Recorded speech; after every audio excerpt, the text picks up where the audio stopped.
nhớ dòng ta rồi của mình trọng phong gì sợ đàn nữa lúc nào chỉ chuột lì xe on nữa bây giờ mùa mà xì về trong kho xe nào nữa chẳng ta do đây thì xì nó chìm tán đây lại hơi chỉ là cút đầu tôi thế chỉ nên sau khi tôi lưu sai thế lúc nào bên mù mà xì bỏ lọ dậy đi chả nữa số tu mà chậu với cá mù nữa chạy tiền nhau đi nhau dậy là chơi tan sau này số tu tôi đập với cổng nữa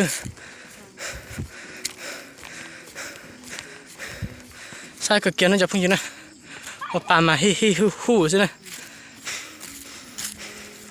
sao bà ăn đó rồi là sau này dạo chị thế này tao nói là nữa vì nữa tôi cho kia lại nữa sát sắp lại nữa chụp không gì này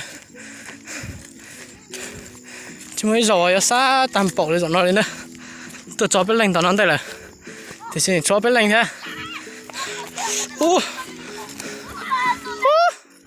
tôi bắt chụp bữa tao nói nữa chụp không gì nữa cho nhiệt xe tôi cho tao nói nữa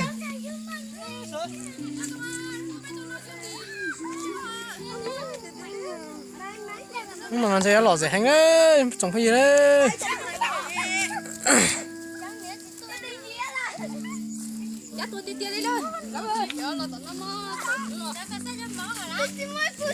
chị tao say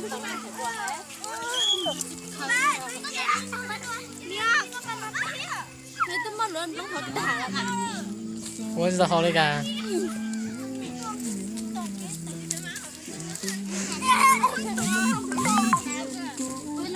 mình rút cho thôi hả?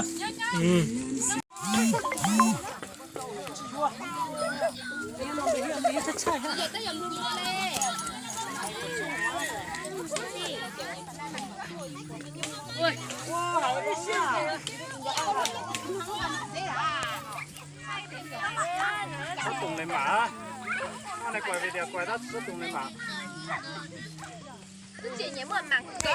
Mẹ quá giờ. mà mình trông mình rồi có một lúa à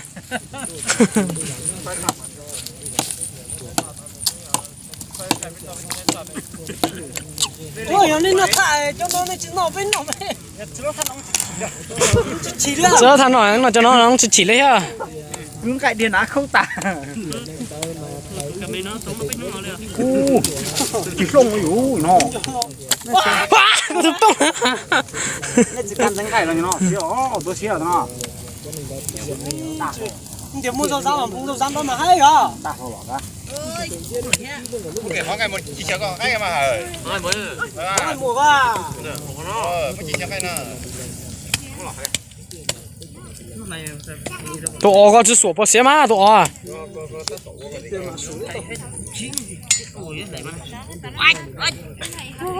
Tôi là một chiếc lô chim bọc cái à? Rồi tụi nó chơi gì lo, nó chơi chi tao muốn nó là thế à? Nó chết nó mà đó. Nhân sự phong thì căn ní rồi tôi là tua à? Nó xí à? Ta sẽ bên mang là ta sủa à? ít liền muốn chạy nó biết chỉ tàu xe này Luôn tranh nhau quá. Cái áo tụi này bỏ rồi mà tụi cái mà tụi khỏi á, trái khỏi á. Còn nên chùa mua rong xì